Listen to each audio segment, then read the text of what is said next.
Ilang estudyante sa Bicol High School Culture and Arts sa bayan ng Pili ay nahihirapan sa kanilang pag-aaral dahil sa kakulangan ng laptop. Kailangan pa nilang gumamit ng cellphone na limitado ang kapasidad upang makagawa ng kanilang mga school project o assignments. Super hirap po kasi dati po before po magtao si Govning laptop, nagigibo lang po kami sa phone.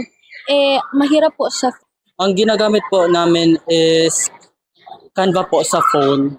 Pero medyo mahirap po i-export dahil po kailangan pa po ng ilang steps bago po magawa yun. Kaya mostly, ang mas mabuting gamitin po ngayon is laptop or anything computer related kasi po ang cellphone po, limitado lang po talaga kami saan.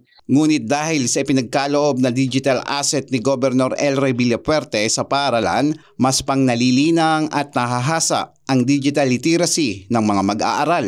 Bahagi ito ng isa sa mga prioridad ng gobernador at provincial government na maging future ready ang Kamsur sa pamamagitan ng mga digital infrastructure at patuloy niyang suporta sa mga kabataan upang makamit ang kanilang mga pangarap. Lubos naman ang pasasalamat ng mga estudyante dahil malaking tulong aniya ang mga laptop upang mas mapahusay pa nila ang kanilang pag-aaral at makasabay sa mga makabagong teknolohiya. Ngunyan po na may laptop, natatabangan po kaming mag-edit, mag-ibon yung mga reports, na-iPhone sa school.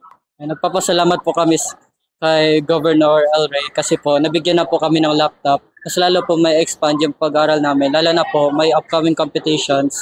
And mas lalo po kami mabibigyan ng gabay.